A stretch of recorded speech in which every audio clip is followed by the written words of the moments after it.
Boa noite, pessoal. Mais uns minutinhos para ver quem mais vai chegar.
Só mais um minutinho, pessoal. Deixa eu só ver se aparece mais alguém aqui.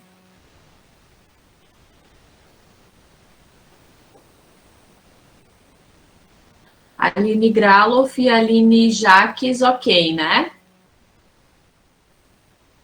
Sim, eu tô aqui, Aline.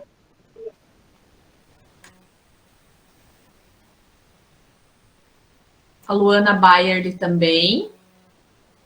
Sim, tô aqui. Nayara. Sim. Tiago.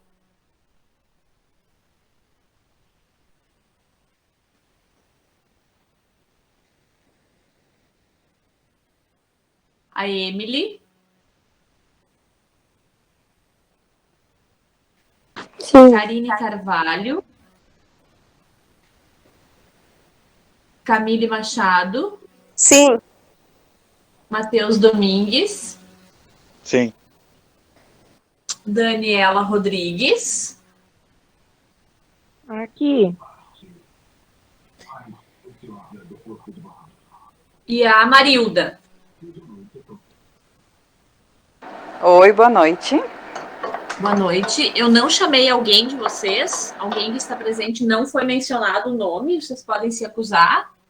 Eu, Caroline. Eu acho que eu não fui também. A Camila. Caroline Tá, Caroline da Caroline, teu Silva. sobrenome?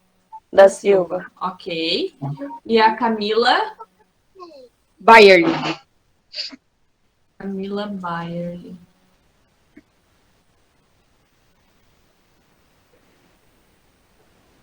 Aqui.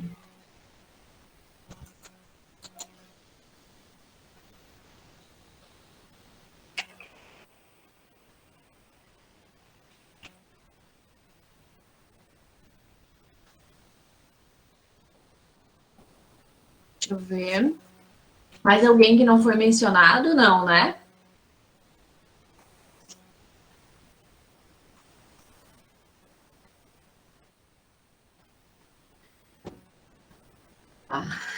Vamos, então,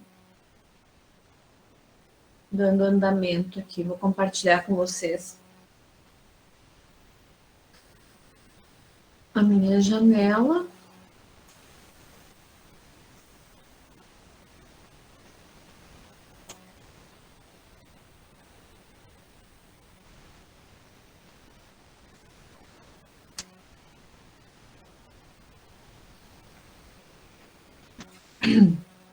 Eu vou começar repetindo a mesma coisa que eu falei na semana passada, mas que é importante reforçar para vocês, tá?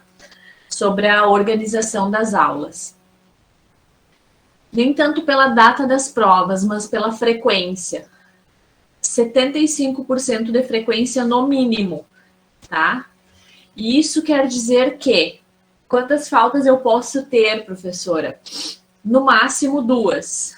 Tiver 3 faltas, já reprova por falta.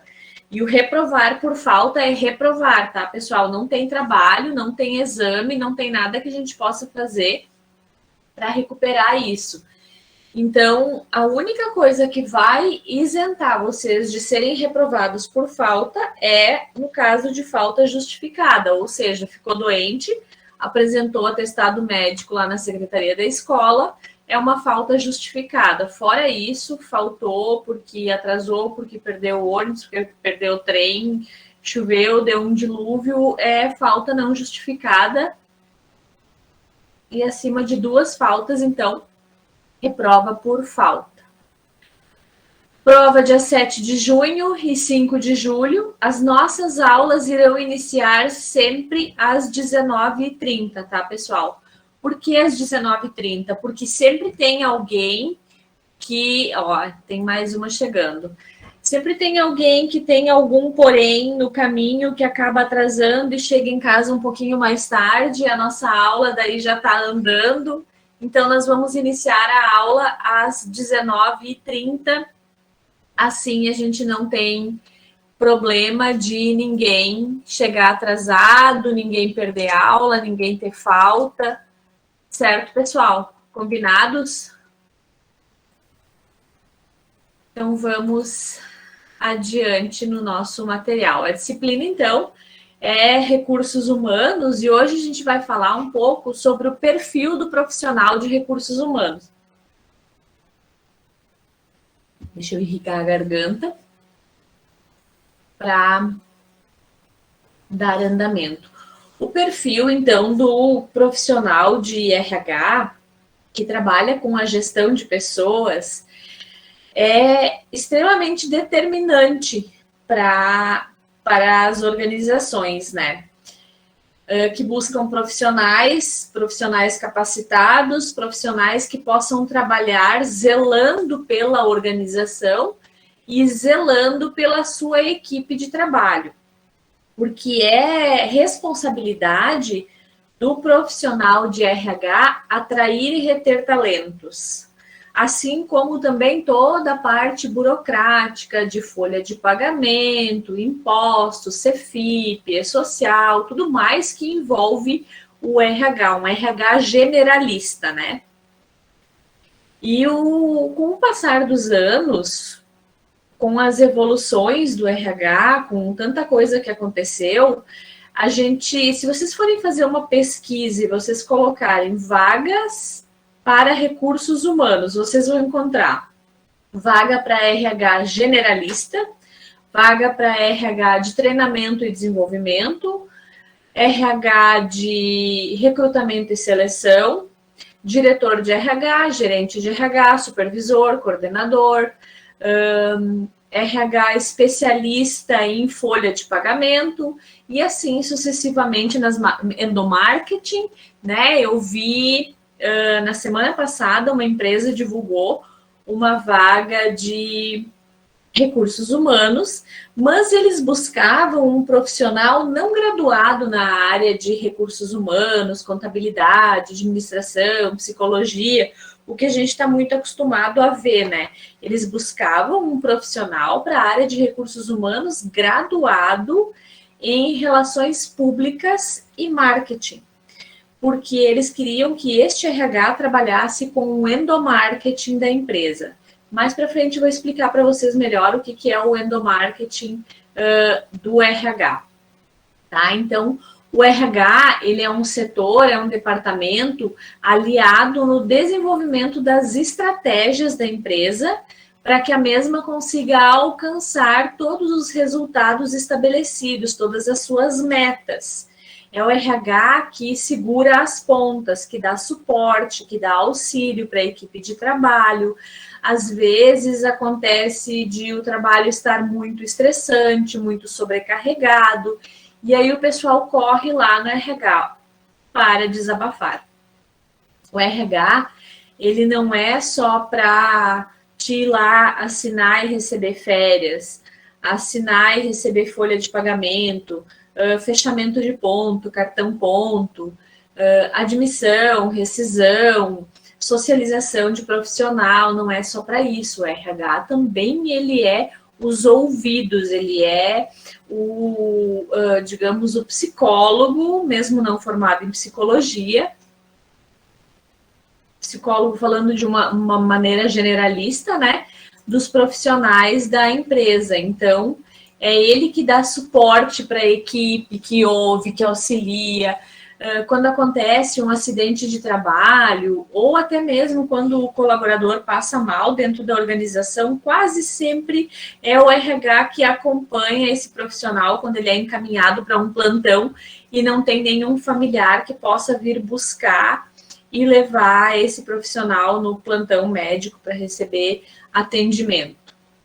Então, é responsável por manter a equipe motivada e promover práticas de treinamento, capacitação de pessoal, ações, eventos dentro da empresa, fora dela também para os profissionais. O que a gente pode citar como eventos e ações de RH? É o RH que promove a lembrancinha de Dia das Mães, de Dia dos Pais, que promove ações do Dia do Trabalhador, pelo Dia das Profissões, seja ela qual for. O RH também é responsável pela lembrancinha de Páscoa. Isso tudo são ações de endomarketing, ações que o RH faz além do treinamento e desenvolvimento. E o treinamento e desenvolvimento de pessoal, ele pode ser muito além de apenas treinar para a função que a equipe vai desempenhar, como também pode ser o treinamento e desenvolvimento de lideranças. Ah, mas a minha função não é de líder na empresa, eu posso participar? Pode participar, porque se a empresa está em expansão, se a empresa tem possibilidade de crescimento, ela pode ir alimentando, sustentando, dando treinamento, para quando houver a vaga, já ter o profissional treinado para então realizar a promoção e não haver a necessidade de uma busca fora no mercado. Então, o conceito de recursos humanos, ele envolve duas versões que a gente estava falando, né? Uma que é mais restrita e a outra que é mais leve. A primeira, a mais restrita, ela engloba o fato do departamento de RH ser necessário para administrar as pessoas. E o administrar as pessoas, aí entra o cartão ponto, a folha de pagamento, as férias, a admissão, rescisão, a socialização, a parte mais burocrática do RH, né? E, em contrapartida, a parte mais leve do RH é aquela onde a gente extrai da equipe o melhor que ela tem a entregar, onde a gente faz com que a equipe, com que os colaboradores de uma determinada organização esteja mais comprometido, esteja em busca de entregar um trabalho de qualidade. O RH também é responsável pela adaptação do profissional ao seu novo ambiente de trabalho. Isso quando é admitido um profissional novo na empresa, como também quando é promovido de um setor para outro, né? Além dos colegas do setor que precisam acolher esse profissional, esse colaborador novo ou esse colaborador que foi promovido, ele também precisa ser acolhido, orientado e ter o suporte do RH, porque quando a gente entra novo em uma organização ou a gente é promovido de um setor para outro, mesmo conhecendo há muito tempo a empresa, sempre existe a insegurança, né? Poxa, será que eu vou conseguir? Será que eu vou dar conta? Então, em virtude disso, o RH está ali para apoiar, para ajudar, para incentivar. E essas duas versões, a mais restrita e a mais leve, elas precisam se mesclar no dia a dia de trabalho e fazer e dar o seu melhor e se desdobrar e correr atrás dos resultados junto com a equipe. É muito importante a gente lembrar também algumas características do profissional de RH. Pessoal, se vocês tiverem alguma pergunta, alguma questão, deixa eu ver, alguém colocou aqui. Boa noite só. Se vocês tiverem alguma pergunta, alguma questão, alguma coisa que vocês queiram falar, vocês podem levantar a mão, me interromper, me chamar no chat, que aí eu paro para a gente conversar, tá? Tudo ok até aqui? Posso seguir? Então, vamos lá.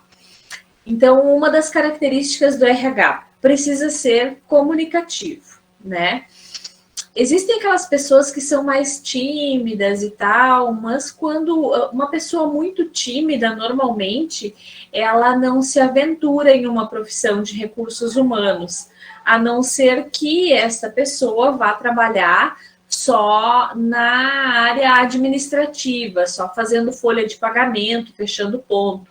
Agora, se ele vai trabalhar como RH generalista, precisa ser extremamente comunicativo, porque vai receber notícias boas, vai receber notícias não boas e vai precisar adaptar todas as situações, fazer as considerações e resolver os problemas, contornar as situações.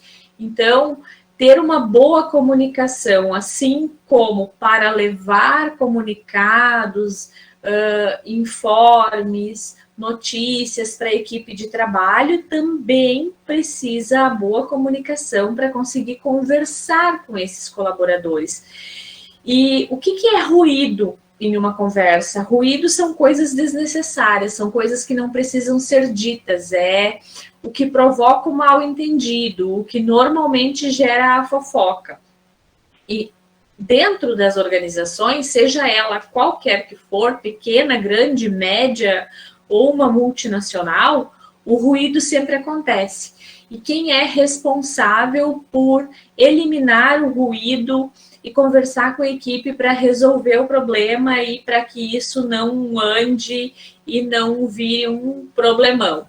É o RH. O RH vai identificar onde foi que o ruído começou, vai conversar com essas pessoas para contornar a situação.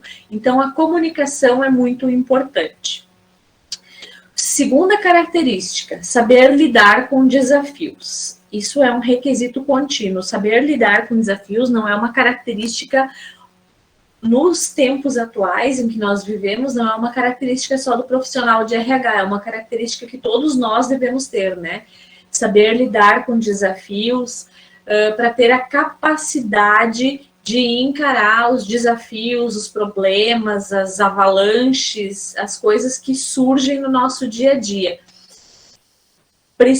O RH precisamente deve saber resolver coisas simples, como uma dúvida em relação à folha de pagamento, ao salário, aos benefícios de um colaborador, o ponto que ele não entendeu, ou que ficou faltando uma marcação, ou por que é que ele teve menos horas extras do que ele imaginava que teria, ou sobre uma falta que ele não lembra que faltou, até coisas mais complexas, como uma denúncia de assédio moral. Assédio moral, eu acredito que vocês saibam bem o que é, né? O assédio moral é quando uma pessoa se sobressai e humilha a outra, pode ser com palavras, pode ser com gestos, pode ser também... A gente não vê muito, mas ultimamente eu ando assistindo o noticiário e chega um determinado ponto que eu falo, não quero mais assistir porque tá demais. Olha o chimarrão da Marilda, tava demorando para me provocar, né, Marilda? Hoje eu tô com fogão a lenha e chimarrão, prof. Ai, olha que pecado, gente. Eu fiz um cappuccino para mim aqui, ó. Bom então, também. O RH ele precisa ser capaz de absorver essas denúncias que chegam, essas coisas mais pesadas, essas situações difíceis, assim como também as coisas mais do dia a dia. Então, a capacidade de lidar com desafios e dificuldades é uma característica também do profissional de RH. De todos os profissionais, na verdade, né? Lidar com desafios, porque ultimamente a gente sai de casa de manhã e não sabe o que vai enfrentar pelo caminho. Terceira característica do profissional de RH é a administração do tempo. Como em qualquer outra função, nós temos tarefas diárias que precisam ser cumpridas, que precisam ser entregues no final do dia ou no final da semana. Só que o RH, normalmente, a gente faz uma programação. No dia de hoje, eu vou conferir como está o andamento do ponto, eu vou conferir a relação de pessoal que precisa fazer exame médico periódico, vou conferir férias que estão vencendo e vou ver quais vão ser as ações de endomarketing daqui para frente. Só que no meio do caminho, parece pouca coisa, mas é muita coisa. Principalmente se a empresa for grande, conferir vencimento de férias, a lista é interminável, né? No meio do caminho, acontece alguma coisa. Um funcionário se machuca, o outro pede demissão, o gestor de determinado setor chama porque ele quer que contrate mais um profissional, ele quer aumentar a sua equipe. Acontece uma reunião no meio do dia inesperada porque o presidente decidiu que ele precisa resolver determinado problema e tem que ser naquela hora, naquele dia. Então, para tudo, interrompe o que tu está fazendo, vai resolver o que te chamaram para resolver, vai participar da reunião. Muitas vezes, isso toma o resto do dia, toma o resto da manhã ou toma a tarde inteira, e aquilo que tu programou de fazer para aquele dia acaba não se cumprindo totalmente, precisa retomar no dia seguinte e também precisa administrar o tempo, que algumas vezes entre uma reunião e outra consegue voltar, retomar da sequência. Então, a administração do tempo do pessoal de RH, ela precisa ser muito ágil, porque o atraso de férias gera férias dobrada, a não conferência, a não análise do ponto semanal no final do mês pode virar uma bola de neve e tu precisar estar correndo atrás de... Agora imaginem uma empresa com 500 funcionários, que tu precisa analisar o registro de ponto deles e tu deixou para fazer tudo no final do mês, não vai dar conta. Ainda mais se for uma pessoa só. E normalmente o RH é um setor muito enxuto. As empresas, elas têm 1, 2, 3, no máximo 5 pessoas trabalhando no RH, só que isso vem mudando, tá, pessoal? Como eu falei lá no início, que hoje eles buscam profissionais de RH em áreas determinadas, por exemplo, vão colocar lá um profissional de RH que vai trabalhar só com recrutamento e seleção, vai ter outro que vai trabalhar só com treinamento e desenvolvimento, vai ter outro que vai trabalhar só com admissão, socialização e essas outras demandas, vai ter um que vai ser responsável só pela folha de pagamento e ponto. Então, isso vem mudando nos tempos atuais, mas é passinho de formiga, tá? Nem todas as organizações enxergam dessa maneira. A maioria das organizações enxergam que duas pessoas no RH está muito bom, e duas pessoas no RH, uma vai acabar ficando ociosa, o que não é verdade. Se os gestores e os presidentes forem passar um dia no RH e forem absorver um pouco do trabalho do pessoal de RH, eles vão ver que duas pessoas, dependendo do tamanho da empresa, é realmente muito pouco. Então, o RH precisa ser extremamente disciplinado com relação ao tempo. O que é que toma o nosso tempo? O que é que nos faz perder tempo? O celular.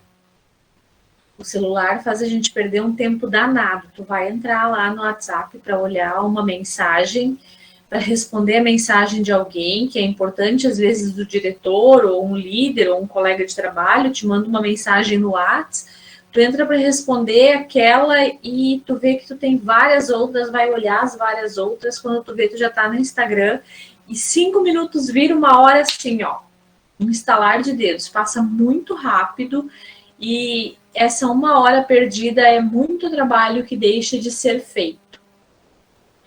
Outra característica do RH é ser confiável. As pessoas que trabalham na organização, elas precisam confiar na equipe que trabalha nos recursos humanos. Por quê? Porque a gente coloca a mão no bolso do colaborador e a gente coloca a mão no bolso do empregador. A gente tira dinheiro do cofre e põe dinheiro no bolso do trabalhador. Se o nosso gestor, se o presidente da empresa, o diretor ou o gerente financeiro não confiarem no pessoal de RH para fechar a folha de pagamento, se a equipe recebe a folha de pagamento e não confia no pessoal de RH que fez a folha de pagamento, desconfia, acha que está errado, acha que foi logrado, que não colocaram as horas extras, que não pagaram o banco de horas, descontaram uma falta indevida, fica difícil de trabalhar, porque uma pessoa insatisfeita, uma pessoa que não confia no recursos humanos ou em uma pessoa do recursos humanos, vai falar para o outro colega e isso vai virar uma bola de neve. Assim como também a confidencialidade. E a confidencialidade não é só em relação ao valor de salários, porque às vezes tu vai ter na organização uma equipe inteira de um setor que recebe o piso da categoria. E as variáveis são hora extra, bonificação. E também tu vai ter diferença salarial entre os líderes, coordenadores, analistas, eles vão ter um salário diferente. E isso precisa ser extremamente confidencial. Esse valor ele fica entre o RH, o colaborador e o gestor daquele colaborador. São as únicas 3 pessoas que sabem o salário nominal do funcionário. A confidencialidade se aplica também em relação a quê? O colaborador vai até o setor de RH porque ele precisa conversar. E, de repente, ele vai te contar alguma coisa que aconteceu durante o expediente, durante o dia, durante uma tarefa, que aconteceu com relação a um fornecedor, ou a um cliente, ou até mesmo um colega, ou um líder, onde sofreu um assédio moral, um assédio sexual, onde não se sentiu confortável com determinada situação. O RH precisa absorver, tratar a informação da maneira adequada e identificar qual vai ser o próximo passo. Eu vou chamar o responsável por esse setor, por essa pessoa para conversar, eu vou falar direto com o diretor-geral da empresa, eu vou falar direto com o presidente da empresa sobre o que aconteceu, eu vou investigar o que aconteceu, e aí entra o quinto requisito das características do RH, ser imparcial e ser objetivo.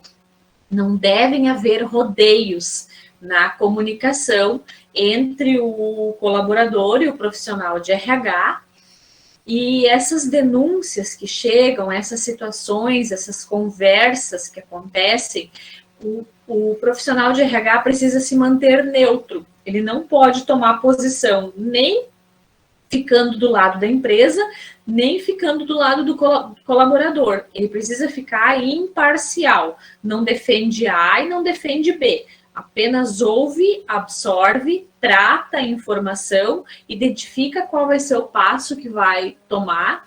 Muitas vezes a gente precisa conversar com o pessoal do jurídico, e o pessoal do jurídico também é extremamente ético, não pode levar isso para o presidente da empresa, porque é uma discussão entre RH e jurídico para identificar o que vai ser feito.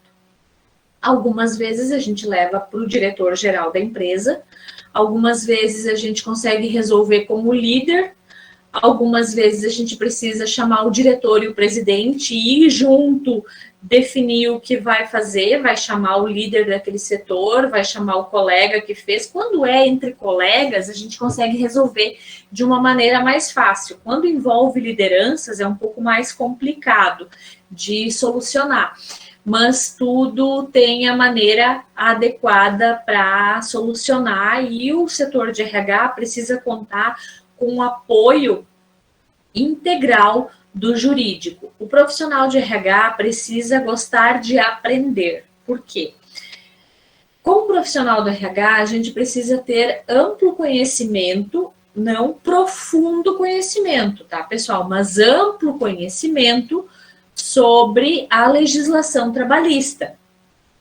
E eu não preciso saber tudo sobre a legislação trabalhista, eu posso ter dúvidas, e por isso eu conto com o jurídico. Aí eu ligo para o jurídico, ou eu mando uma mensagem, ou eu mando um e-mail, quando tenho mais tempo para resolver, mando um e-mail, ele vai me responder por e-mail, e a gente vai resolver a situação. O gostar de aprender é buscar sempre mais e melhor desenvolvimento. Então, buscar um treinamento, um curso de coaching, de mentoring, para melhorar os processos, porque quando o pessoal de RH busca fazer um curso de mentoring ou de coaching, ele se capacita para melhor realizar os treinamentos com a equipe de trabalho. Então, entre diversos outros cursos, né, que tem atualização trabalhista, precisa fazer o curso para ver o que foi. Muitas vezes o RH ele é autodidata, ele apenas lê a alteração na legislação trabalhista que aconteceu, ou alguma jurisprudência que estão usando muito, ou a discussão da convenção coletiva. Outras vezes não, precisa participar de cursos para entender melhor como essa situação vai funcionar, onde vai, como vai, quem vai. Então, é isso aí. E ter uma base forte de conhecimento, que é o que eu falei anteriormente, né? Precisa conhecer sobre impostos de folha de pagamento, sobre legislação, sobre cálculo da folha, sobre conferência e finalização de ponto, precisa ter conhecimento de saúde e segurança do trabalho, principalmente para evitar acidentes de trabalho, para conseguir identificar a periodicidade da necessidade de realizar exame médico periódico dos trabalhadores. Precisa ter conhecimento sobre negociação de convenção coletiva, sobre participação de audiências na Justiça do Trabalho e várias outras áreas que levam ao RH. Um profundo conhecimento sobre ética,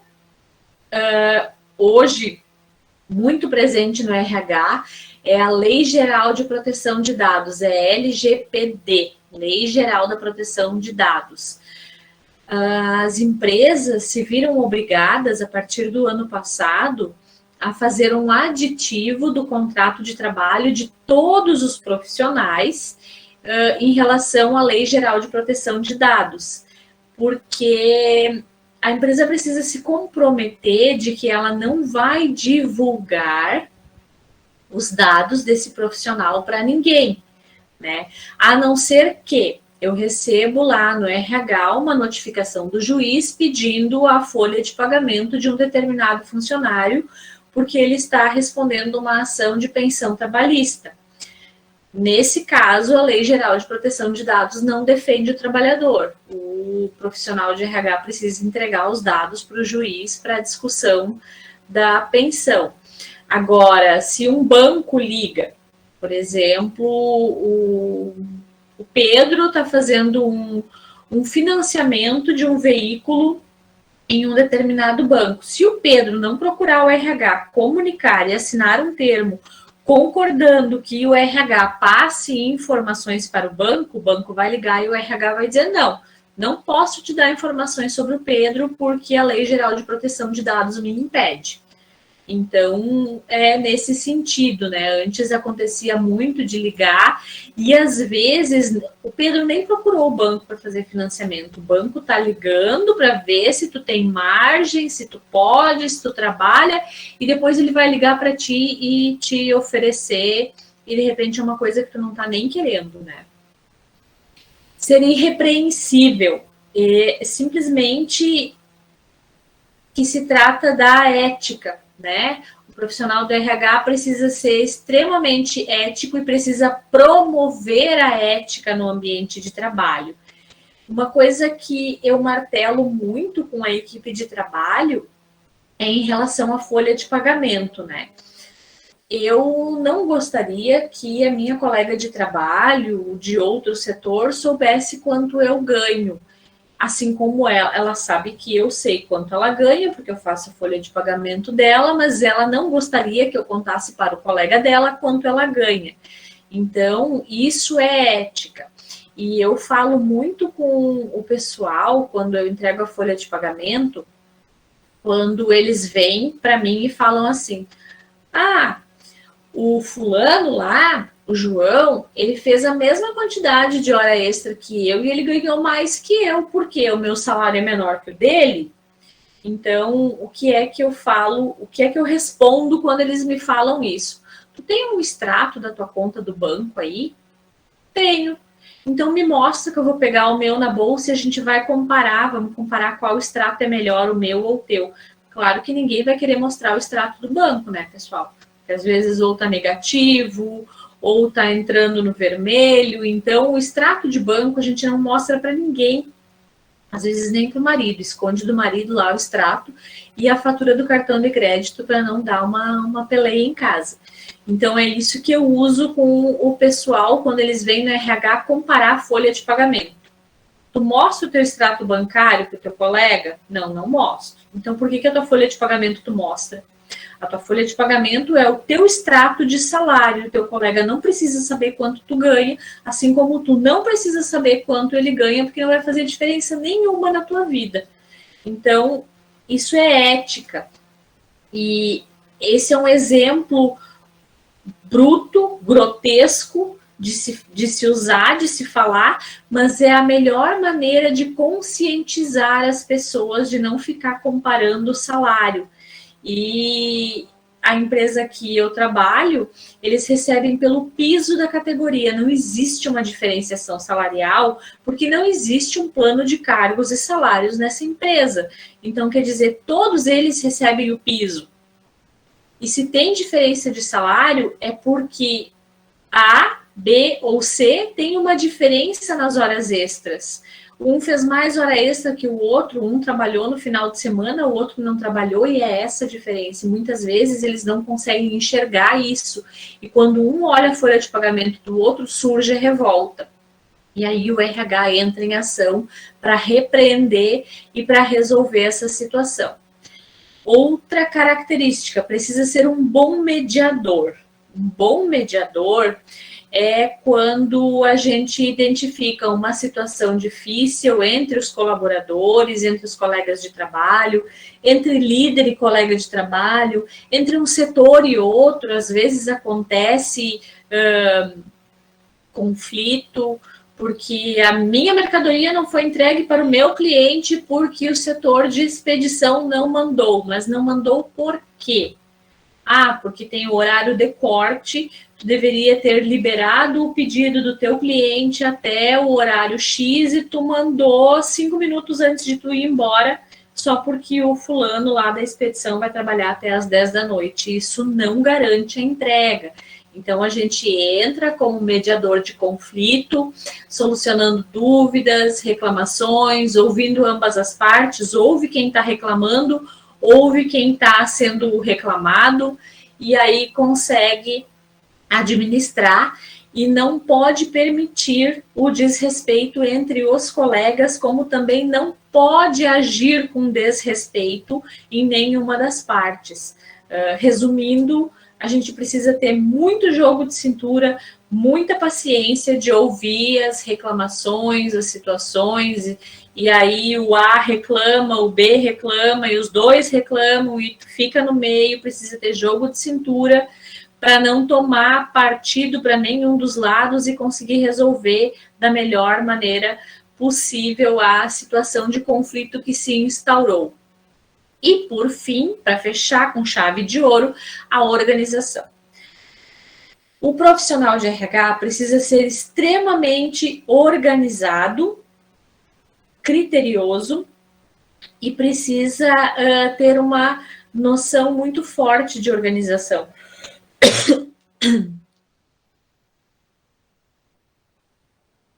Eu trabalho muito com planilhas Excel, com o meu Outlook, né, o e-mail, e com o Trello. O Trello me ajuda muito na organização de tarefas. Eu abro ele diariamente e a minha agenda, óbvio, né? A minha agenda lá, eu faço as minhas anotações de hoje para amanhã, de amanhã para depois de amanhã, e de hoje o que faltou para amanhã. E algumas coisas eu coloco no e-mail lá no lembrete, porque ele tem uma agenda dentro do e-mail que a gente pode ativar os lembretes e na hora marcada ela te avisa, ó, tá na hora de fazer tal coisa, ou tu marcou determinada situação para hoje. Então, essa organização, ela impede que a gente incorra em erros que possam causar problemas, que possam causar atrasos. E a organização, então, é fundamental.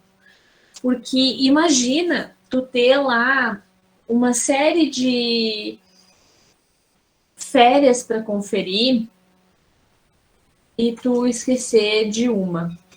E pela tua falta de organização, esquecer de uma férias pode provocar o pagamento de férias em dobro. E o pagamento de férias em dobro mexe direto lá no bolso do teu empregador, do teu patrão, do dono da empresa, e isso gera um transtorno enorme, porque o profissional lá do colega de trabalho, ele vai ficar insatisfeito, vai ficar decepcionado, vai ficar triste, porque ele está com férias dobrada, esqueceu de conferir, esqueceu de dar férias para ele também não te pediu, e o teu chefe vai ficar super furioso porque ele vai pagar uma férias dobrada por um equívoco que aconteceu no RH. Então, nesse sentido, a organização é muito importante. Existem sistemas que nos lembram e que nos auxiliam nessa organização aí para não acontecer de esquecer férias, tá, pessoal?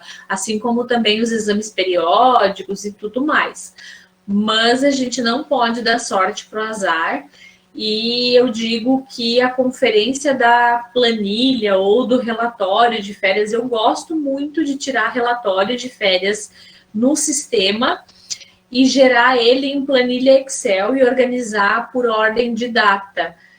de data de período aquisitivo, e aí eu consigo identificar para quem eu preciso dar férias primeiro e entregar por setor para os gestores para que eles façam a programação junto com seus colaboradores. Aí a gente evita, corta o problema, corta o mal pela raiz.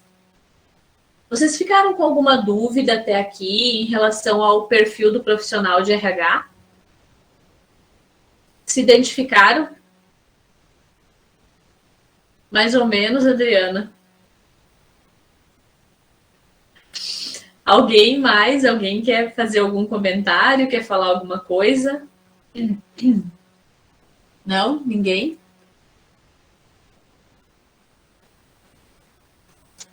Então, além das características, dessas 10 características que a gente acabou de conversar, do perfil do profissional de RH, a Emily disse que já trabalhou em RH e é bem isso, exatamente isso. A gente passa por todas essas situações, né, Emily? Tem que administrar e ter jogo de cintura com tudo isso. Além das características, então, que eu citei acima, as 10 que a gente estudou, existem as habilidades.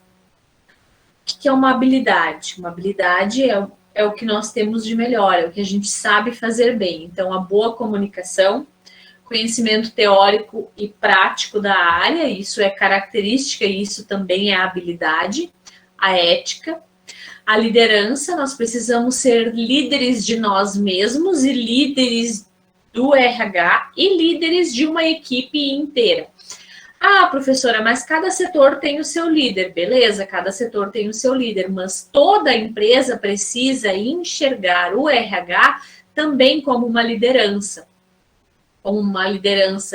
que atua na gestão de problemas, na gestão de conflito, na correção de erros, né? Porque algumas vezes acontece de haver a necessidade de o RH aplicar punições. O que é aplicar uma punição? É quando a gente dá uma advertência disciplinar. Ah, mas uma advertência disciplinar, ela pode se transformar em um dano moral? Ela pode, se o RH não tiver provas. Se o RH tiver provas, ela não vai nunca virar um dano moral. Vou contar uma situação para vocês que aconteceu. Um determinado colaborador, ele faz uso de veículo da empresa para trabalhar, porque ele precisa se deslocar muito de um local para outro. Ele não trabalha em um local fixo, ele é um profissional externo, tá? Ele trabalha externamente. Então, esse veículo, ele não fica nunca na empresa, tá sempre com este colaborador, ele tem confiança, ele algumas vezes é chamado no sábado ou no domingo, depois do expediente ele pode vir a ser chamado também por alguma determinada situação, sempre ele faz o registro de ponto, ele usa o ponto num aplicativo de celular. E um determinado dia, ele falou para o gestor dele que ele precisava ir ver uma determinada situação em um município vizinho. E depois de algumas horas, ele compartilhou nas redes sociais dele que ele estava fazendo uma tatuagem no antebraço aqui, né? Antebraço. E ele bloqueou o gestor dele para que não visse os stories, mas ele esqueceu de me bloquear. E ele esqueceu de bloquear os colegas de trabalho também. E os colegas de trabalho, que têm muitos ciúmes da confiança depositada nesta pessoa, fizeram o quê? Vieram lá no RH e falaram para mim assim: Dona Luciane, a senhora já viu o stories do fulano? Falei, não. Então entra no Instagram e olha, claro que aquele profissional que veio me contar que tinha visto determinada coisa no Instagram levou uma mijada por ter olhado o Instagram no horário de trabalho, mas eu tirei print de tudo, do horário, do local onde ele estava fazendo a tatuagem, aí eu consegui no rastreador do carro a hora que ele saiu de Santa Cruz até essa cidade, que hora ele parou o carro na cidade, onde ele estacionou o carro, tudo pelo rastreador e pelos stories do Instagram dele. E aí nós providenciamos a advertência disciplinar. Causou uma grande insatisfação nesse trabalhador. Não vai virar um dano moral, porque ele criou prova contra ele mesmo, e aí o RH, quando acontece uma situação dessas, precisa agir, precisa imprimir, guardar as provas e colocar junto com a advertência disciplinar. Eu posso aplicar uma advertência disciplinar sem provas? Pode, até pode, mas tu deixa uma abertura para um dano moral, tá? Então, tenha 100% de certeza. E aí entra o conhecimento teórico e prático e também a ética, né? Porque aí eu tive que depois chamar também aquele profissional que veio lá me contar do Instagram, chamar a atenção dele por estar usando as redes sociais no horário de trabalho, considerando que no dia anterior o líder dele veio me falar que ele estava com demanda de trabalho atrasada e não sabia mais o que fazer. E aí tem toda a situação que a gente tem que administrar para resolver da melhor maneira possível. Olha, alguém colocou aqui. Aconteceu isso no meu trabalho uma vez. Ele pintou as unhas e não podíamos trabalhar de unha pintada no intervalo. Uma colega mostrou para o chefe.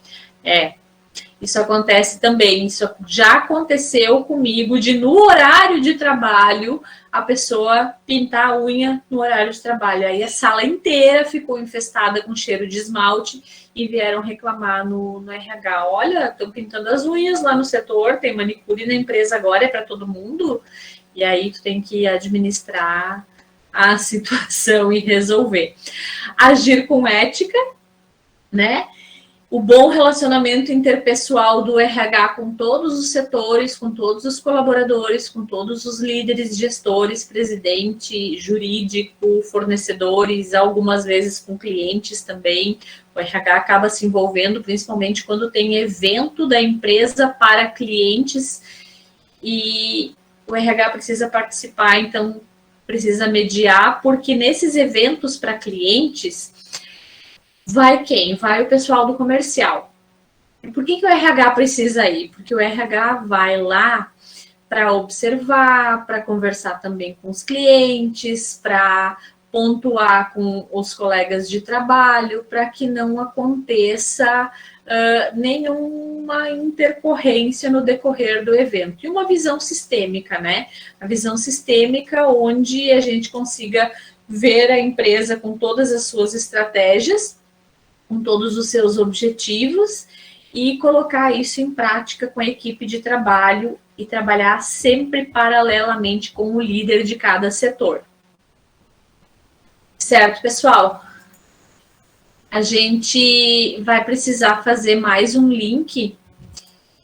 Eu não sei quanto tempo eu ainda tenho. 7 minutos, tá? Dá para falar disso aqui.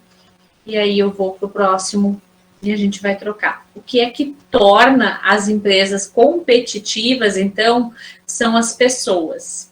As pessoas que trabalham na empresa, as pessoas que dão o seu melhor, que se dedicam, que fazem contato com o cliente, que desempenham as suas tarefas, que trabalham na produção, são elas que tornam as empresas competitivas. Sabe aquele pãozinho gostoso, quentinho, que a gente gosta de comprar no final do dia para levar para casa para comer? Então, lá dentro daquela confeitaria ou daquela padaria tem um padeiro, e é ele que faz o melhor pão da cidade. Então, é ele que torna a empresa competitiva, não é o pão. É o cara que faz o pão que torna a empresa competitiva. A gente vai em determinada padaria porque o pão é gostoso, mas o que é que faz o pão ser gostoso?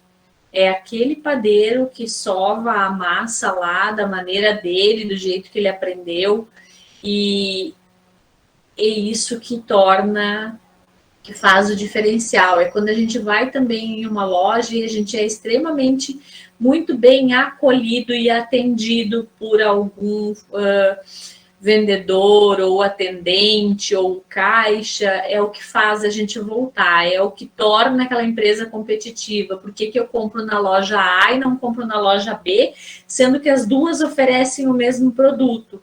Porque na loja A eu sou melhor atendida, as pessoas são mais amigáveis, são mais gentis.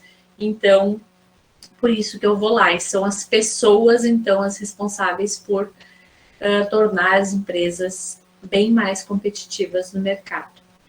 O setor de recursos humanos, então, obrigatoriamente precisa manter as pessoas, reter talentos. Como é que eu vou manter as pessoas?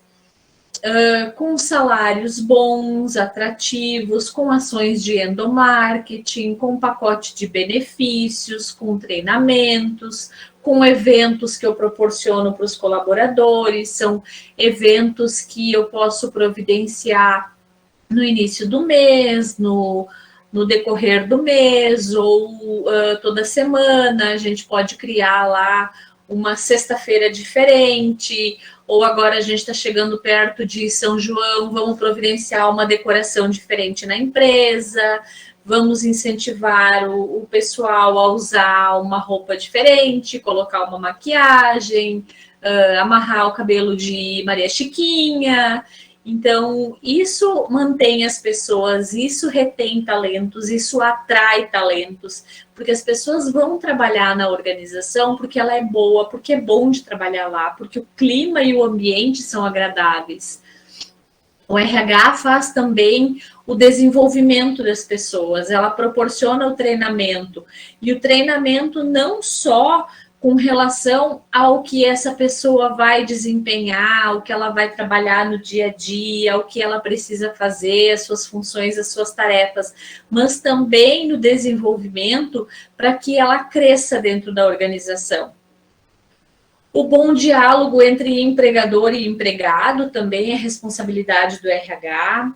A avaliação de desempenho e o feedback. A avaliação de desempenho ela é realizada junto com o líder de cada setor e o feedback ele é dado junto também com o líder de cada setor para os colaboradores, para saber se ele está indo bem, não está indo bem. Ter um sistema de compensação que funcione e que motive, que incentiva a equipe de trabalho e reconhecer quando a aquisição de conhecimento e aprendizado pelo empregado. O que é isso? Vocês estão fazendo esse curso técnico de administração e vocês se formaram e vocês vão contar para o líder de vocês que vocês se formaram. Então, vão contar para o RH também, ou o líder vai contar para o RH, e o RH vai providenciar um reconhecimento pela formação de vocês, por terem concluído o curso, e vai colocar isso lá no cadastro, no currículo de vocês, quando abre uma vaga interna, por vocês terem concluído o curso, se a empresa tem esse tipo de atividade, faz primeiro um recrutamento interno, uma seleção interna, e aí existe a possibilidade de promoção. E isso também é um reconhecimento pela busca de maior conhecimento de vocês. Pessoal, eu vou encerrar e vou abrir um outro link e vou pedir para vocês se conectarem comigo de novo, tá? Porque a chamada vai terminar agora em 1 minuto.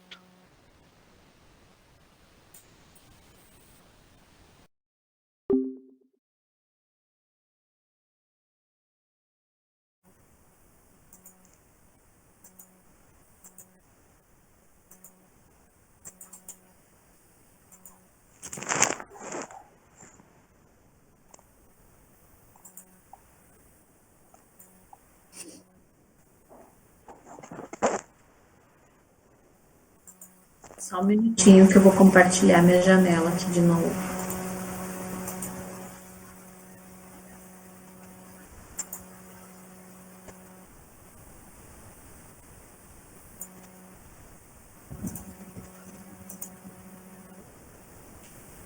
Aqui. Outro ponto, então. Manter uma comunicação fluente e clara na organização. A comunicação clara é sempre responder de maneira clara e informar a equipe de trabalho de uma maneira que fique claro para eles sobre as coisas. O que o pessoal pergunta muito no RH, né? Já saiu dissídio? Quando vai sair o dissídio? Tem uma previsão do dissídio, o RH precisa estar ciente e acompanhando o andamento para dar a informação. Isso a gente consegue com o sindicato patronal ou com o sindicato dos empregados. Isso é outra coisa. O pessoal de RH precisa ter uma boa relação com ambos os sindicatos, o patronal e o de empregados. Desenvolver uma consciência ecológica responsável, comprometida com todos os membros da organização. Isso é um evento que vem acontecendo muito nas empresas nos últimos anos, de desenvolver uma consciência ecológica, a separação do lixo, a organização das coisas, o que vai para reciclagem, quando tem muito descarte de papelão ou de pallet de madeira, o que é que a gente faz? A gente chama o pessoal que busca isso para reciclar, para evitar perdas e desperdícios e também para salvar a natureza, né, e não sair jogando por aí na rua. E agir sempre que necessário para que o ambiente organizacional seja construtivo, proporcionando boas práticas no sentido de aprendizado, desenvolvimento de tarefas, crescimento profissional e pessoal da equipe e todas essas outras questões que envolvem aí. As políticas de RH de uma empresa, então, o que são e quais são as ações práticas? A política de RH de uma empresa, ela é um conjunto de regras, de normas internas. Isso varia de empresa para empresa. Normalmente elas são colocadas em um manual de conduta, né? A empresa tem um manual de conduta, um código de ética, e lá ficam essas regras, essas políticas, essas boas práticas da empresa. O objetivo é conduzir e direcionar os colaboradores junto com os objetivos da organização. São alinhamentos e são diretrizes que são traçadas e que são feitas, que são desenvolvidas pelo pessoal de RH, junto com o jurídico e a diretoria da empresa, para que da melhor forma possível os trabalhos sejam desempenhados. Normalmente, o que é que tem nesse manual de conduta ou nesse código de ética? São direitos e deveres, né? Quais são os teus direitos como trabalhador dentro da organização? A empresa fornece plano de saúde, vale transporte, vale alimentação. Vale transporte é legislação, é obrigatório. Então, ele é um benefício ou não é um benefício? Ele é um benefício, além de ser um direito. Plano de saúde, ele é uma obrigação da empresa? Não, ele é só um benefício que a empresa oferece para o trabalhador. O vale-refeição ou vale-alimentação, bonificação ou premiação por desempenho, por destaque, por produção. O que mais? Deixa eu pensar. Refeitório no local, transporte próprio da empresa, a empresa tem uma van ou um ônibus que leva os colaboradores, e assim por diante, assim como também os deveres, daí em relação ao registro de ponto, a tua obrigação de bater o ponto de manhã, no intervalo, no retorno, na saída de expediente, na saída antecipada, o prazo para entrega de atestados médicos. Aí, então, cada empresa, ela cria qual é o seu padrão para processos, para as diretrizes, de acordo com o planejamento estratégico, de acordo com o desempenho, com o desenvolvimento, com os objetivos que a organização tem e de que maneira ela conta com aquele colaborador para desempenhar, desenvolver e atingir esses objetivos, né? Então, o capital humano da empresa, ele é extremamente importante, é o bem mais precioso da empresa. E essas políticas de boas práticas do RH fazem com que a equipe trabalhe alinhada dentro de um mesmo objetivo. Aí, então, sabendo qual é a importância sobre as políticas de recursos humanos, a gente vai agora ver 5 ações importantes nas estratégias de RH.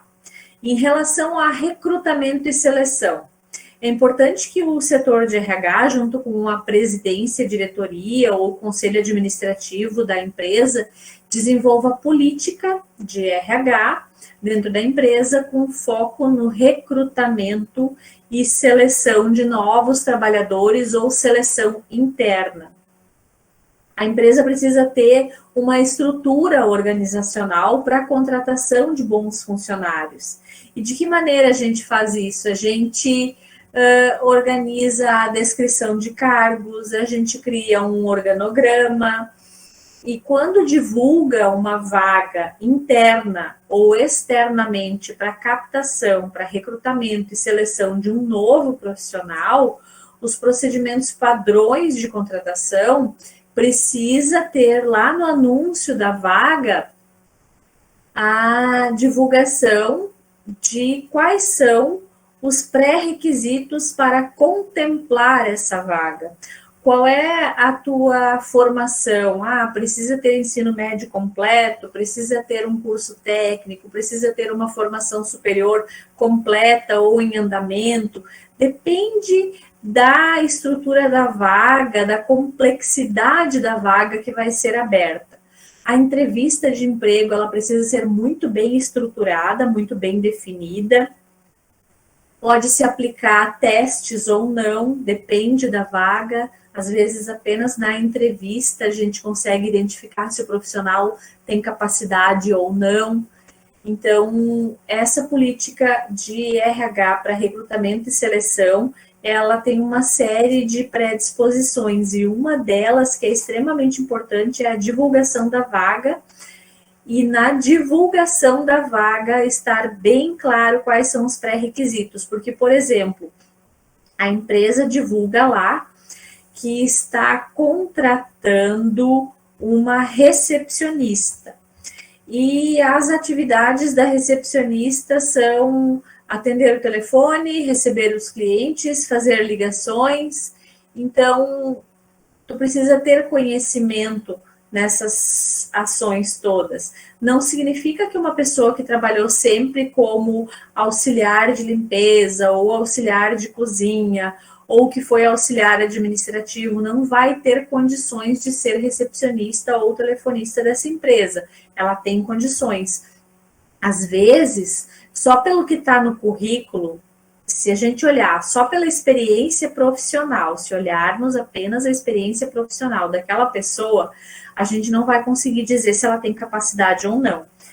Eu vou dar um exemplo para vocês. Eu já peguei currículo de uma pessoa que trabalhava em uma casa geriátrica como cuidadora, uma pessoa extremamente jovem, e lá ela era, além de cuidadora, serviços gerais, mas ela tinha capacitação, ela fez um curso técnico administrativo, eu nem sei se ainda existe, né, mas na época tinha um curso de telefonista e recepcionista.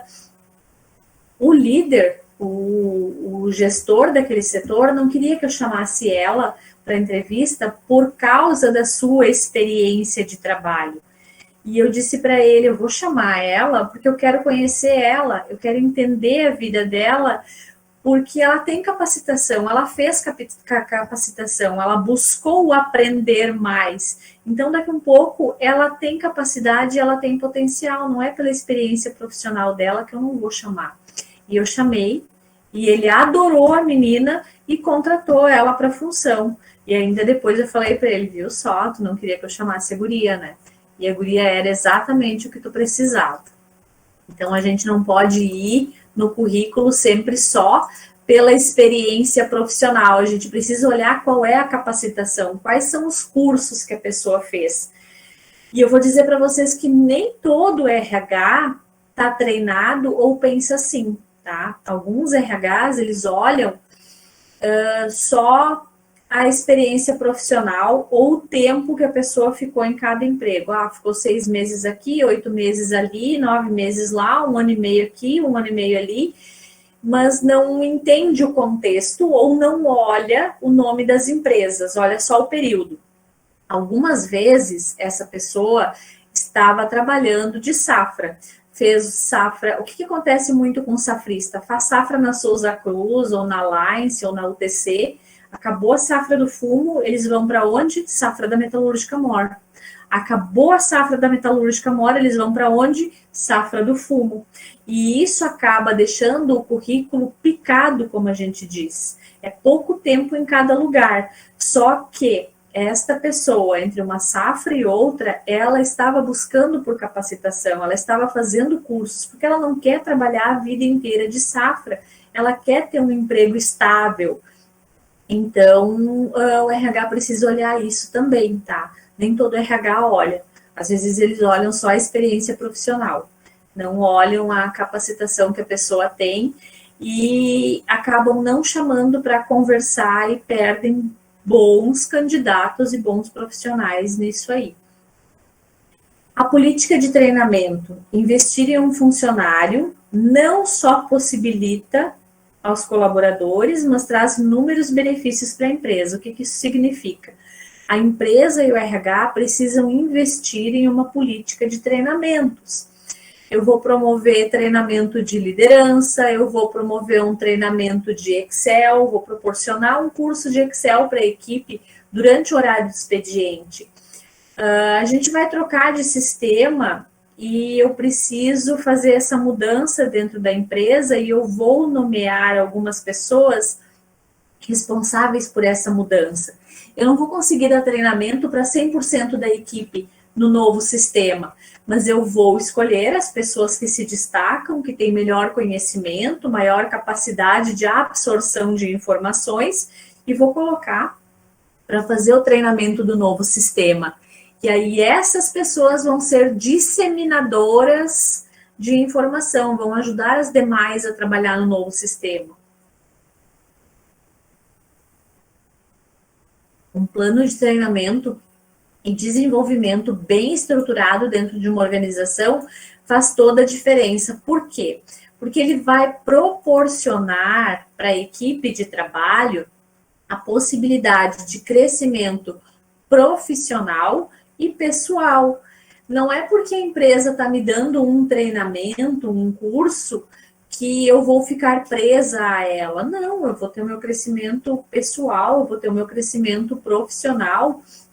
E se fora isso, além dos treinamentos e do desempenho que a empresa me proporciona, eu corro por fora e eu busco também por capacitação, e a empresa não tiver uma oportunidade melhor para me oferecer, claro que eu vou me colocar à disposição no mercado de trabalho. Eu vou atrás de alguma coisa melhor. A gente tem que sempre buscar o melhor para nós, para o nosso crescimento. Se dentro da organização que nós estamos não tem essa possibilidade e eu tenho esse potencial, então alguém na rua vai me ver, alguém no LinkedIn, no Instagram, no mercado de trabalho vai me ver e vai querer trabalhar comigo. Cargos e salários. Cargos e salários, ele é um impulso, eu digo, ele é um motor de partida.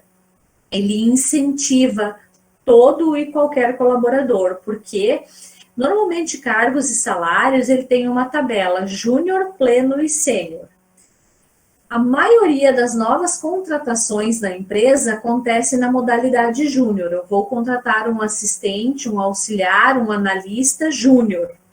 E aí, contratando como júnior, eu já entro sabendo que eu tenho perspectiva de crescimento para pleno e para sênior. São 3 escadas, são 3 degraus. Eu entro como júnior, eu vou ter um destaque profissional, eu vou ser uma boa trabalhadora, vou entregar todos os requisitos, vou cumprir as metas, os prazos, e a empresa vai ter uma possibilidade de crescimento e eu vou ser promovida para pleno.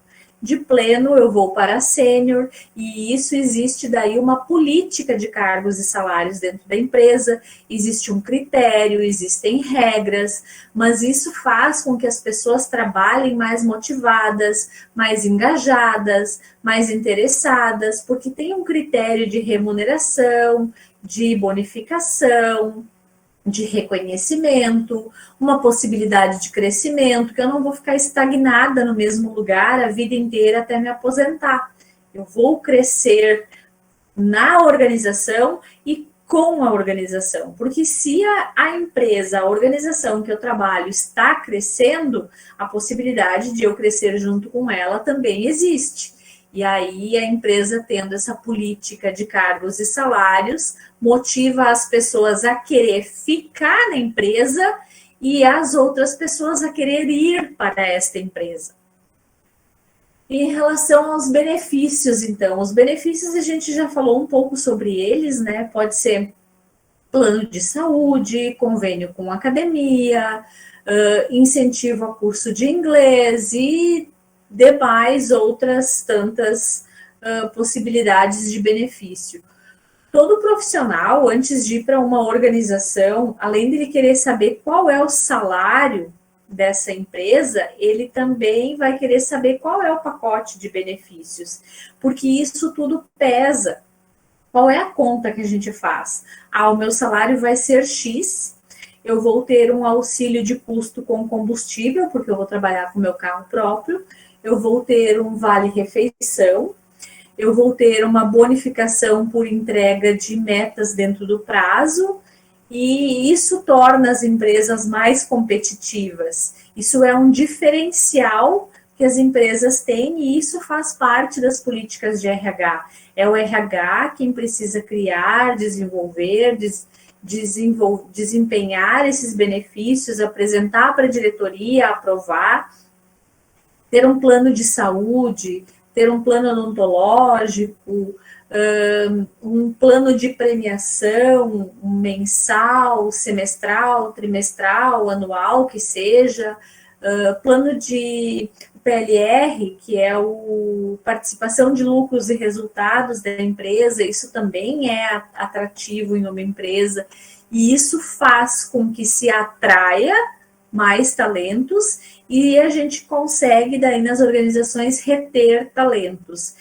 E além de, claro, a empresa ter a possibilidade de negociação salarial na contratação de um profissional, um talento-chave, que tenha um diferencial a mais do que se tem aí no mercado de trabalho. Isso tudo faz parte do pacote de benefícios. Outra coisa que está nas políticas de RH é a avaliação de desempenho. A avaliação de desempenho que ela pode ter vários outros nomes, né?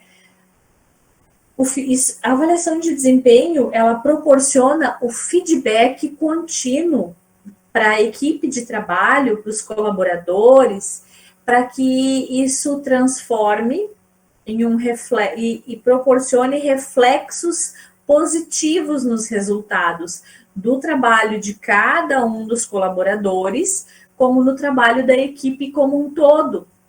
Porque às vezes eu posso estar fazendo alguma coisa errada e eu não estou vendo, porque eu estou no automático, eu faço aquilo ali todo dia da mesma maneira e eu não estou enxergando que eu posso fazer diferente, e fazendo diferente eu vou ter melhor resultado. E aí na avaliação de desempenho, na avaliação de resultados, com o feedback do meu líder, a gente vai poder fazer acertos, corrigir erros, colocar a equipe de trabalho no rumo de cumprir os desafios e entregar as metas. E a avaliação de desempenho, ela é como? Ela é semanal, ela é mensal? O ideal de fazer a avaliação de desempenho é por semestre ou por trimestre, tá, pessoal? Algumas empresas, a grande maioria delas, as multinacionais, as fumageiras, fazem a avaliação de desempenho anual. Por quê? Porque eles têm a participação de lucros e resultados e uma das metas para receber o PLR é uma avaliação de desempenho positiva. E se tu tiver algum ponto negativo lá que precisa ser corrigido, de um ano para outro tu pode melhorar e atingir então o 100%. E aí ela é extremamente importante para a gente ter melhor resultado dos colaboradores. Quais são, então, os níveis de atuação do RH? O RH, ele atua no nível estratégico, com a missão, a visão, as políticas de RH, os objetivos estratégicos, as políticas da empresa também, né? Isso é para trabalhar na estratégia de trabalho de toda a equipe, para que todos trabalhem alinhados, engajados, para se ter profissionais proativos, interessados.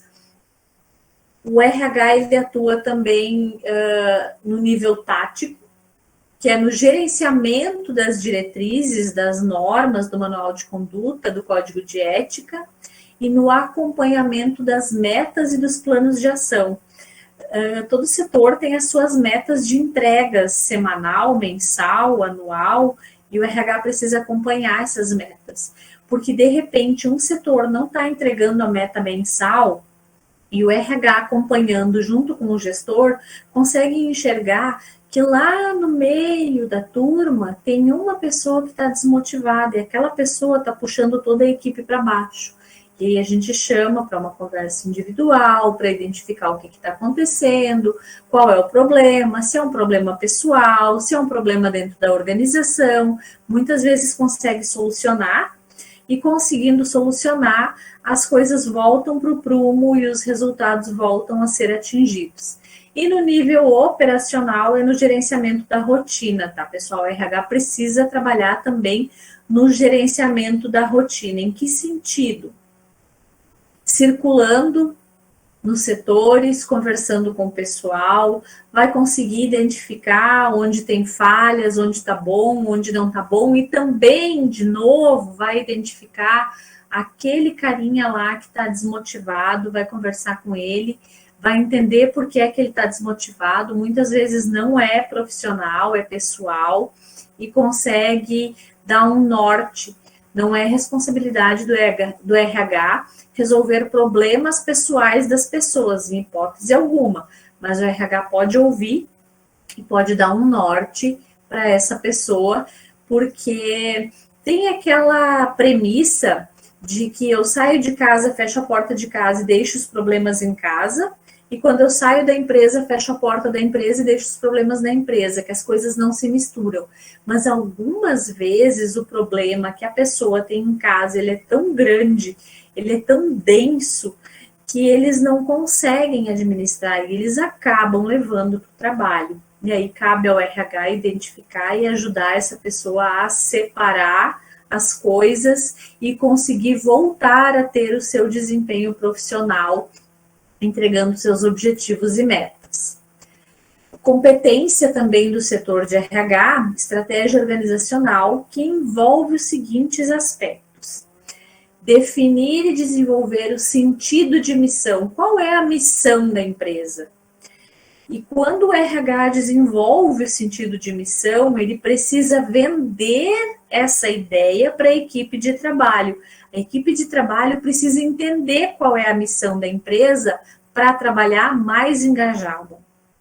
Precisa definir também a visão da empresa. Qual é a visão? Qual é a minha visão de empresa? Qual é o objetivo? Por que é que eu existo? Por que é que essa empresa existe? E aí estabelece os objetivos. E também precisa vender esse peixe para a equipe de trabalho. A equipe de trabalho precisa comprar a ideia de visão da empresa.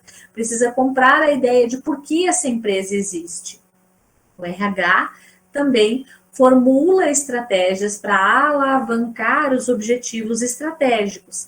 E, nesse sentido, os objetivos estratégicos de RH e da empresa são desenvolvidos, preparados, analisados, estudados, criados, todos em conjunto com todos os líderes, a diretoria e a presidência da organização. Implementar essas estratégias, colocar elas em prática com toda a equipe. De novo, o RH e o líder vão vender para a equipe a ideia e a equipe precisa comprar a ideia. Então, quer dizer, a comunicação precisa ser muito clara da estratégia organizacional. E aí, depois de tudo isso, avalia os resultados e faz as correções necessárias para que a estratégia da empresa, o planejamento estratégico, as metas, os objetivos, tudo seja cumprido e alcançado. Eu preciso perguntar para vocês se está tudo claro até aqui ou se vocês ficaram com alguma dúvida. Não? Posso dar andamento?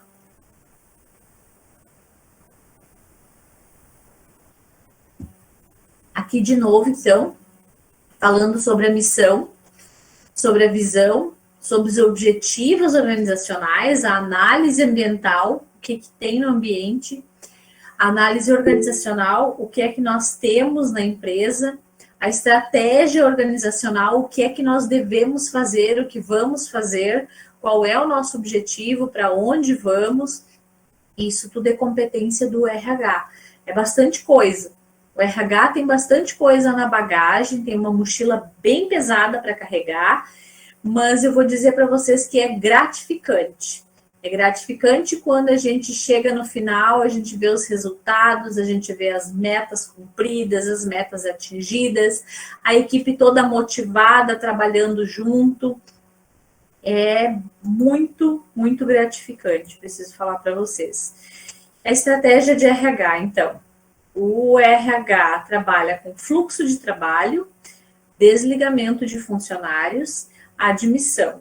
Trabalha com avaliação de desempenho, com treinamento e com recompensas. Isso é uma pequena pincelada da estratégia de RH. Tem muito mais coisa por trás disso. Se nós formos abrir cada uma dessas situações aqui, é bastante coisa que a gente vai falar e aí eu vou levar o resto da noite falando para vocês. Planejamento estratégico de RH, então, é uma busca incessante por melhorias no desenvolvimento da empresa, e não só da empresa, da equipe de trabalho também. A equipe de trabalho precisa se desenvolver, precisa crescer, precisa se sentir motivada, engajada, precisa se sentir parte daquele projeto, precisa se sentir parte daquele objetivo. E isso promove a satisfação no nível máximo do quadro de trabalhadores da empresa. O planejamento estratégico de RH, ele precisa ser desenhado de acordo com o que a organização planejou, e o RH precisa ter um orçamento para isso. Por que é que o RH precisa ter um orçamento para isso? Porque dentro do planejamento estratégico do RH tem desenvolvimento da equipe, treinamento da equipe, eventos e ações de endomarketing, tem os pacotes de benefícios que já existem e novos que podem ser criados, tem o que mais? Palestras motivacionais, tem ginástica laboral, tem um benefício que a gente pode levar para dentro da organização de promover massagem por setor, isso entra numa ação de endomarketing também. Então, o planejamento de todos os setores precisam estar integrados ao planejamento estratégico do RH. E o planejamento estratégico do RH precisa estar integrado ao planejamento de todos os outros setores. Eles precisam trabalhar alinhados, os setores precisam conversar. RH precisa conversar com o financeiro, o RH precisa conversar com o comercial, o RH precisa conversar com a logística, com a licitação, com o setor de compras, com a diretoria, com a presidência, com o jurídico, com todos os setores, porque tudo intervém no planejamento, tudo trabalha e caminha no mesmo sentido. O RH precisa caminhar com a empresa e todos os setores da empresa, porque tudo precisa levar ao mesmo destino. Então, são vários elementos que precisam ser levados em conta, e tudo isso faz parte do perfil do profissional de RH. Trabalhar as mudanças, trabalhar para que não se tenha absenteísmo. O que é absenteísmo? São faltas, atrasos, saída de expediente, saída antecipada. Os atestados também são absenteísmo. Por que o profissional adoece? Pegou gripe? Tem problema nenhum, todo mundo fica gripado. em relação ao frio, ao tempo, são vários fatores que deixam uma pessoa gripada. Agora a pessoa está tendo dor de cabeça recorrente, todo dia dor de cabeça. Peraí, vem cá, tu tem um problema na coluna ou o teu trabalho está te sobrecarregando e não está te fazendo bem. Vamos fazer assim, tu começa indo no traumatologista. Se o traumatologista disser que tu não tem nada na coluna, tu vai no neuro. O neuro diz que tu não tem nada na cabeça, tu vai no oftalmo. O oftalmo diz que tu não tem nada nos olhos, o problema é o trabalho. Então vamos sentar e vamos conversar. Vamos ver o que é que está acontecendo, o que é que está te incomodando, ou faz a conversa alinhada primeiro e depois manda esse colaborador procurar ajuda médica se tu identificar que o problema não é na empresa. A rotatividade. A alta rotatividade, entre e sai, troca de funcionários, não é um fator positivo para a empresa. A gente precisa reciclar a equipe de trabalho? Precisa. Mas a gente vai reciclar a equipe de trabalho quando a gente tiver lá um colaborador que não está mais nos critérios da empresa, ele não comprou a ideia, ele não comprou os objetivos, ele não quer cumprir aquela meta, ele está ali pelo salário, mas ele não quer estar ali, entende? Ele precisa receber para pagar a conta no final do mês, mas ele está indo trabalhar por obrigação, ele não gosta da empresa. Então, esse funcionário, sim, ele precisa ser substituído, mas a alta rotatividade entra e sai, troca de funcionário toda hora, tem alguma coisa errada, peraí, vamos analisar. Aí o RH precisa fazer a análise do setor, o que é que está acontecendo nesse setor, que toda hora tem demissão e nova contratação, por que está havendo tanta troca de funcionário aqui? O que está errado? O problema são os colegas? O problema é o líder? O problema é a função desempenhada, a função é tão ruim assim que ninguém quer ficar, ninguém quer fazer. Qual é o problema? O RH identifica, passa o filtro, analisa e o problema é o setor. Não, o problema é o líder. Se o problema é o líder e a rotatividade, o turnover que a gente fala, está muito alto naquele setor, vamos analisar o que esse líder está fazendo que ninguém quer trabalhar com ele, vamos trocar o líder. A gente troca o líder, coloca um líder novo, o líder motiva, engaja, traz a equipe, compra a ideia e as metas são atingidas e para a rotatividade. Muitas vezes é isso. Muitas vezes o problema não é nem o serviço e nem o profissional que não quer ficar, é o que não para em lugar nenhum. O problema é o líder. O líder lá é um autocrata que manda, desmanda, grita, berra e as pessoas não suportam trabalhar com ele. E acontece a rotatividade. E o RH precisa enxergar isso. Precisa enxergar quando o problema é o trabalho, quando o problema é o setor, quando o problema é o funcionário, ou quando o problema é causado pelo líder que provoca tudo isso num pacote só. E aí trabalha rumo ao atingimento das metas e objetivos. A cultura organizacional, então, ela condiciona a forma como os membros percebem os desafios e os problemas. É um comportamento guiado de decisões que influencia no desempenho da organização. A organização mostra quando é democrática, quando é autoritária, quando ela é centralizada ou descentralizada na tomada de decisão motivacional, quando ela tem uma cultura forte, quando ela tem valores compartilhados, quando a equipe compra a ideia, quando a equipe gosta de trabalhar nessa organização, e isso está atrelado ao clima organizacional. Quando o clima organizacional do ambiente interno influencia diretamente no microambiente. A gente tem as funções de cada indivíduo definida, a comunicação interna ela é eficiente, ela é eficaz, as coisas circulam, as pessoas entendem, elas compram a ideia.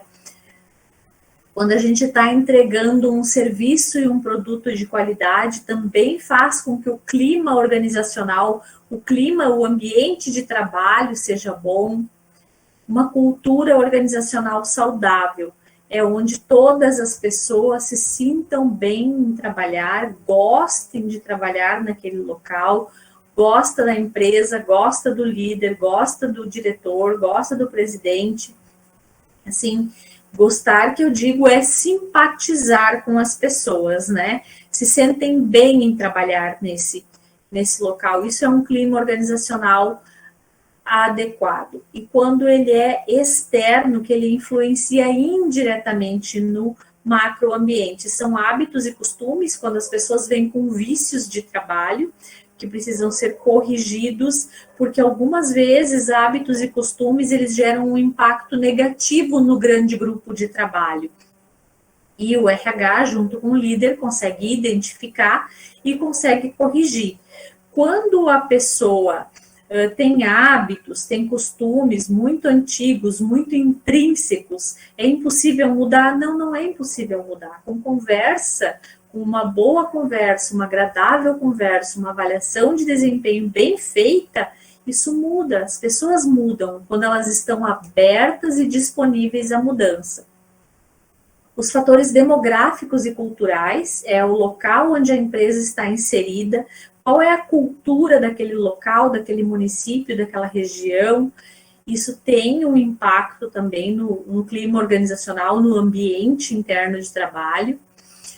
Em relação à política de resíduos, aí é a questão ecológica que a gente falou antes, sobre o tratamento, sobre a separação do lixo, sobre a conscientização das pessoas sobre esses fatores políticos legais.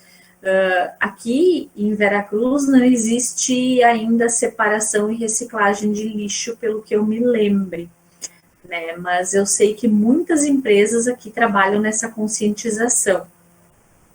Os fatores tecnológicos, né, de fornecer ferramentas adequadas para o trabalho, um computador que trabalhe, que funcione, não uma carroça que fica trancando, que a pessoa não consegue, liga, chega de manhã, liga, primeiro parece um avião que vai decolar de tanto que ronca, né? E depois precisa de uma manivela porque o sistema não roda de tão lento que é o computador. Então, isso são fatores tecnológicos que influenciam no ambiente de trabalho. Quando a tua ferramenta de trabalho é adequada, tu vai trabalhar mais motivado. E os fatores econômicos, então, que é em relação ao nosso salário, ao nosso pacote de benefícios, o que a gente ganha, o que a empresa nos oferece. Isso tem um impacto também no ambiente externo, porque a economia local ou regional, ela gira através disso, né?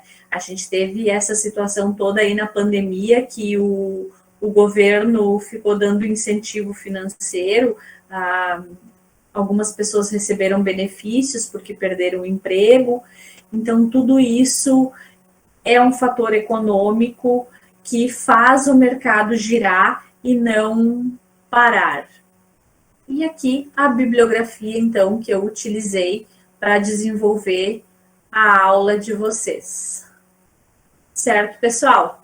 Vocês ficaram com alguma dúvida em relação à aula de hoje? Ficou tudo claro? Tudo claro? Alguém tem alguma dúvida? Alguém quer fazer alguma colocação? Não? Ninguém, nada? Então, a gente vai encerrar a aula de hoje. Um beijo no coração e até terça-feira da semana que vem. Vou preparar mais um material bem legal para vocês. Tchau, pessoal. Obrigada. Boa semana. Tchau, tchau. Boa semana. Tchau.